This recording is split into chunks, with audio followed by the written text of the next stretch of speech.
Тэгээ ерөнхий сайдаар бас нэг хүсэл тавьсан юм аа. Одоо ингээд засгийн газар солигдох болгонд өөрчлөгдөх болгонд яам болгон бүтцээ хийдгээ нэг жоохон болмоор байна. Бид нар нэг намал засаглаж байна.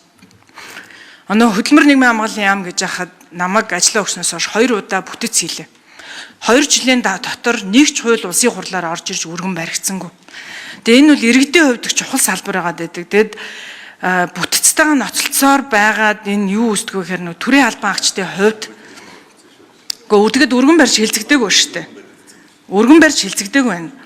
Энэ хямглан сайд. Одоо 2 дахь жилийн чуулган өнөөдөр дуусах гэж байна. Өргөн баригдаагүй байна. Мэдгүй одоо хилцэгдэж батлагдаагүй байна. Хэдүүлээ энд нэг бичиг цаас ажлын хэсэг байгуулсан бол ард түмний амьдрал нэг чухал биш. Эсвэргээр би 6-7 хууль батлуулсан. Нийгмийн даатгалын багцуулаас ахуулаад. Тэгэхээр эсвэргээр бид нэр өөрснөө яг ард түмний амьдрал туссан л чухал болохоос биш бидний ажлын хэсэг байгуулсан уу бэлтгэл хангаж байгаа юу гэдэг бол яг үнэглэхэд зөвхөн жирийн ард түмд бол бас нэг чухал биш байгаа даа.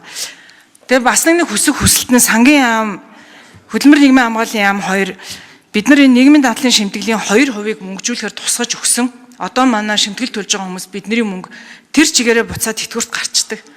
Тэгээ хүмүүс бол юу хүсэж байгаа гэхээр өнөөдөр би шимтгэл төлөхөд тэр мөнгө нь миний нэр дээр мөнгөчөд байрч юмар байгаа байхгүй юу? Одоо бид нар бараг 30 их найдыг хоосон бичлэлт хийсэн байж байгаа. Тийм шүү дээ. Бараг 4-5 жилийн өмнө 27 их найд байсан юм чинь. За энэ хямглан сайдаа би таныг ярьж явах тийм яриаггүй шүү дээ. Тэгэхээр за тэгвэл намайг ёс зүйнтэй тараад өгөх юм уу? Энэ хямглан сайдаа тэг. Тэгэхээр одоо бид нар энэ нийгмийн даатгалын шимтгэл төлөгчдөө нийгмийн даатгалынхаа санд итгэл төрүүлэхийн тулд энэ төлж байгаа мөнгөний ихнээс нь багаарч хамаагүй мөнгөжүүлээд өгөөч. Тэгвэл энэ жилдээ нэг 600 орчим тэрбум төгрөг мөнгө чинь гэхдээ шимтгэл төлөгч хүн өөрөө бичээд ороход яг банкны хуримч шиг тэнд бодит мөнгөнд дүн үүсэж эхэлнэ. Тэгэхгүй бол одоо ирээдүйд миний дансан дээр миний нэр дээр мөнгө байх үгүй юу?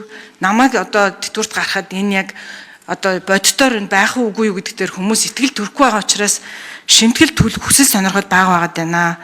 За дээрээс нэмээд ерөнхий сайд бас их дэмжиж байгаа энэ хувийн тэтгэврийн сангийн хуулийг бас тун утгагүй өргөн байрж нийгмийн даатгалынхаа тогтолцоог бас дараагийн шатанд нэг одоо таны хэлсэн одоо энэ нийгмийн даатгалын шинжилгээ хийх ажлыг бол би тэргүй ээлжнийхээ ажил гэж үзэж байгаа. Тийм учраас их хурлын гишүүд та бүхнийг энэ хувийн нэмэлт тэтгэврийн хуулийг батлаад өгөөсэй гэж хүсэж байна. Ингэж чадах юм бол нэг санхүүгийн зах руу нэг жилд багадаа нэг 300 тэрбум төгрөг хийчихвэл энэ эдийн засгийн чинь 2 тулгууртай болно.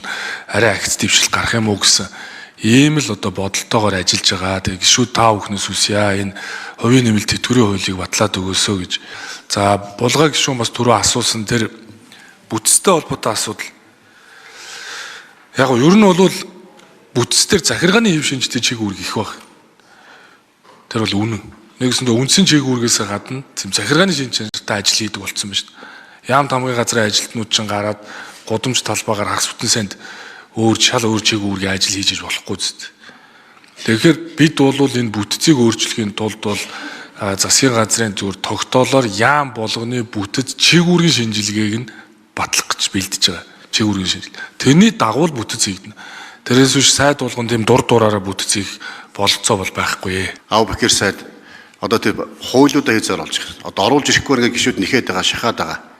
Энэ дээр та нэг хариулт тэгээ. Дээрээс нь бас гишүүдэд болон иргэдэд үнэн зөв бодиттой мэдээлэл өгөх ёстой. Үнэхээр бид нас гишүүд өөрсдөө буруу мэдээлэл, буруу дохио гэх юм бол эн чинь эргээд нийгэмд бухимдал, сөрөг мэдээлэл болж очино. Тийм болохоор Бэкер сайд одоо бас бодиттой хариултыг бас сая болгонтой гишүүний асуултанд хариулахдаа нэмээд өгч. Хувийн нээлт тэтгэврийн тухай хууль өргөн барьчихсан байж байгаа. Энэ сарын 18-наас эхлээд байнгын ордоор хэлэлцэгдээд эхэлнэ. Булгамжийн гишүүний хэлж байгаа бас үнэ засаг газар одоо ойр ойрхон солигдож байгаатай холбоотой дахиад шинэ сайд ирэхээр нөгөө үзэл баримтлаа батлуулах ингээд бусад одоо зөвшөөрлүүд авах гэдэг процесс орчдөг. Нэгдүгээрт, хоёрдугаарт манай салбарын хууль өөрөө төсвийн эффекттэй байдаг учраас бид нар нийгэм даатгалынхаа багц хуулийг анхны одоо засгийн газар байгуулагдаж байхад зан зэвстрийн засгийн газар байгуулагдах үед бид нар оруулсан. Төсвийн эффекттэй учраас буцаагдсан. За одоо араас нь халамжийн тухай хууль дахиад хувийн нэмэлт тэтгэврийн тухай хуулийг өргөн барьсан, гэр бүлийн хөгжлийн тухай хууль, дохионы хэлний тухай хууль гэдэг маш олон хуулийг одоо энэ хоолой сайд байх үед манай яамны ажилчид харин харьцангуй доктортой байгаа. Тийм учраас хуулиудаа бид нар шатраатаагаар хилцүүлээд явж байгаа. Хувийн нэмэлт тэтгэврийн тухай хууль 18-наас эхлээд хамгийн ихнүүд нь хилцэгдээд эхэлчих юм байна. За хоримтлалын хувьд та асуулаа нийгэм даатгалын сангийн 2% нийгэм даатгалын ерөнхий хуулийн 29-р зүйлд заагдсны хүрээнд бид нар бүрэн болон хагас хуримтлалын тогтолцоонд үе шаттай шилжих зорилгоор даатгуулагчийн нэрийн дансны мөнгөжүүлсэн орлогыг байршуулах гээд даатгуулагч болон ажил олгогч мөн сайн дурын даатгалаас 2% гээд ингээд үндсэндээ 300 гаруй тэрбум төгрөг боломжтой гişүнэ би таны нэг асуултанд хариулаад байгаа. 300 гаруй тэрбум төгрөгийн хоримтлалыг үүсгээд нэрийн нас дээр үүсгээд явж байгаа. Бид нар арилжааны банкнууд дээр нийгэм даатгалын үндсийн зөвлөлийнхөө шийдвэрээр гаргаад Монгол банкны бодлогын хүүгээс доош хүүгээр бид нар байршуулад эхэлсэн 2024 онд батлагдсан хуулийн хүрээнд тодорхой хэмжээний хоримтлал үүсээд явж байгаа гэдгийг хэлье. Гэхдээ тэр 30 их найдын хоосон бичлэгээд ярьж байна. За дээрээс нь ярьлаа шүү дээ. Асуудлыг цогцоор нь бүхэлд нь хамтд нь шийдэж явмаар байна. Тэгэхгүй одоо ингээд өхрийн баасыг цуулаад нэг асуудал шийдэхдээ нөгөөхийнхээ асуудлыг хөндөд нөгөөхөө шийдэхдээ нөгөөхөө нураагаад ингээд явахар ч болохгүй Бакир сайтай. Тийм учраас их хурл дээр бид нэр төсвийн хүрээний мэдээлэл ярьж байна. Эх оны төсөв маань ямар хөө байх нь. За араас нь татврынхаа хууль багцаар нь ярих гэж байна. Яг үүнтэй зэрэгцээд нийгмийн даатгалчин төсөвт ямар ачаалал өгөх, эдийн засгт яаж нөлөөлөх юм. Эрг үр дагавар, сөрөг үр дагавар хамтд нь ярмаар байна. Тэгэхээр хуулиудаа хордоо оруулж ирмээр байна. Нийгэм даатгалын багц хууль бямцах дарга бид нар энэ төвч нарын гишүүдийн өргөн барьсан хуулийг бас тодорхой хэмжээнд шинжилгээ үнэлгээг нөгөөд явж байгаа.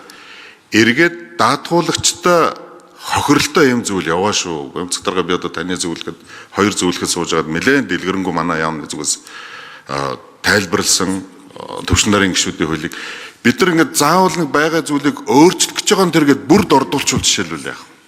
Өнөөдөр манай нийгэм даатгалын сан айхтар тийм дампуурсан сан биш. Тогтолцоо нь өөрөө тийм буруу тогтолцоо биш байхгүй. Ариун зэ гишүүний хэлдэг, булгантын гишүүний хэлдэг бид нар суур тэтгэвртэй болохын тулд тодорхой хэмжээний шилжилтийн зардлыг бий болгох хүрээнд бид нар хуримтлаа үүсгэж явж байгаа. Заавал ингээд өөрчлөх ёстой ингээд тэр төргөө болж байгаа зүйлийг жишээлбэл ажил олгогчийн нийгэм даатгалын шимтгэлийг бууруулъя гэж зардал жишээл явж байгаа.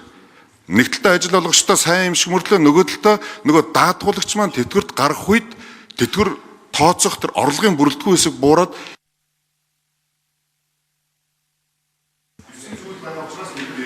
За тогтолцооны өөрчлөлт гэвэл маш том юм аа. Зөвхөн аль нэг шимтгэлийг бууруулсан нь тогтолцооны өөрчлөлт бол биш.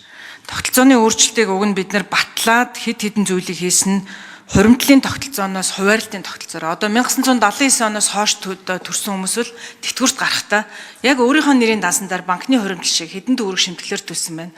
Түүнийг нь тухайн үед дундаж эмэгтэй хүн эрэгтэй хүн хэдэн жил амьдрахаар байна. Тэрүүнд нь хуваагаад тэтгэвэр болгож авна. Их төлөв их аавна, бага төлөв бага аавна. За энэ бол тогтолцооны өөрчлөлт. Бид нар 20% өвлүүлдэг болсон гэр бүлийн үннийг нь асуурахад. За дээрээс нэмээд дахиад тэтгэврийг жил бүртээ инфляцтай уялдуулж нэмдэг болсон. Энэ бол 24 оны 1 сарын 1-ээс хэрэгжиж эхлээд 24, 25, 26 одоо 27 ондор ч гэсэндээ ингээд оруулж ирж байна. За дээрээс нэмээд одоо нөгөө хүмүүсийн бухимдаад байгаа нэг хэсэг нь баг төлж байгаа 5 жил өндөр төлөөд өндөр тогтоолгод байна гэдгийг бол бид нар өөрчлөлтүүдийг хийсэн. Одоо хүсэх ганц зүйл нь нөгөө 2% мөнгөжүүлэх. Тэрийгэ чадах уу Бакир? Бид нар энэ 2% одоо мөнгөжүүлэх хүрээнд бид нар 2024 онд 1.3 сая даатгуулагчийн 214.8 тэрбум төгрөг, 2025 онд 1.3 сая даатгуулагчийн 301 тэрбум төгрөгийг мөнгөжүүлээд байршуулад явж байгаа. Таны ойлгоод байгаа бид нар 30 их найдын одоо хий бичлэлт гэж яг шиг манай яг одоо нийгэм даатгалын газраас хүн байна уу? Тийм зүйл байхгүй. Одоо бид нар нийгэм даатгалын сан маань улсын төсвөөс буюу татвар төлөгчдийн мөнгнөөс 1.7 их найд төгрөгийн татаастай явж байгаа. Энэ маань ямар үр дүнгээр ийм одоо татаас аваад яваад байгаа юм бэ гэдэг чинь нөгөө нэг популяртай улс төрчдийн хийсэн хууль нэг шулуухан хэлгээд. Зарим одоо нийгмийн сегментийг нийгэм даатгалын шимтгэлээс чөлөөлдөг, зарим нь бууруулж өгдөг. Энэ чинь орлого зарлах хоёрыг тэнцвэртэй аваад явж явах хэрэгтэй шүү дээ. Нөгөө талдаа бид нар хөдөлмөрлөлтийг яагаад дэмжээ гэдэг байгаа маань нөгөө даатгуулагчийн тоог нэмэх 537 мянган иргэн 2026 онд тэтгэвэр авч байна. Нөгөө талдаа 1.3 сая иргэн маань хөдөлмөрлөлөд нийгэм даатгалын шимтгэл төлж байна. Тийм учраас манай энэ тогтолцоо бол айхтар бид нар мэдээж тодорхой хэмжээний өөрчлөлтүүд хийх ёстой. Одоо төлсөн мөнгөө эргээд тэтгэврт гаргахтаа одоо бүрэн авдаг энэ тогтолцоо руу шилжих гээд бид нар шилжилтийн зардал буюу саяны таны хэлж байгаа 2% хуримтлуулад явж байгаа. За сангийн сайд хөдөлмөр нийгмийн хамгаалал, гэр бүл хөдөлмөр нийгмийн хамгааллын сайд, ерөнхий сайдаас үсгэд энэ 2% бид нар бүрэн яг мөнгөжүүлж ямар амаа. Уг нь бол энэ тооцоолж үзэхэд 24 онд зөвхөн мөнгөжүүлэхэд бараг 600 тэрбум төгрөг болчихсон. Тэгэхээр 24, 25, 26 гэхэд үдийд бараг 2 их 80 төгрөг мөнгөчсөн байх хэрэгтэй байхгүй юу? Тэгэхээр энүүнийг сангийн ам ингээд бид нэр мөнгөтэй мөнгөгүй боломжтой боломжгүй гэд мөнгөжүүлж чадахгүй байгаа нь өнөөдрийн шимтгэл төлж байгаа хүмүүст яг энэ санд ирээдүйд ингээд итгэлтэйгээр мөнгө төлөх хүслийг нь бид нар бий болох гэдэг. Тэрнээс энэ ингээд одоо тэр мөнгөжүүлсэн мөнгөө хаана байршуулах сангийн амны гэр бүл хөдөлмөр нийгмийн хамгааллын сайдын хамтран эрхлэх асуудлын өрөөнд шийдэж болно шүү дээ. А гэхдээ шимтгэл төлөгч хүн өөрөө ороод тэгээ болд гэдэг хүн ороод харахад миний нэр дээр бодит мөнгө л баймаар байна. А тэгжиж хүмүүс шимтгэл төлөх хүсэл төрнөө. Тийм учраас үүнийг бүрэн мөнгөжүүлэхэд ерөнхий сайд та анхаарч өгөөч гэж хүсэж байна. За өгүүлчлээ тэр 2%-га бүрэн мөнгөжүүлэх талдаа анхааръя. А гэхдээ 30 их 80-ийн хоосон бичлэг гэж байхгүй юм байна шүү. Бас ингэж тийм худлаа мэдээлэл бас хэлж ярьж болохгүй шүү бас гişүүд.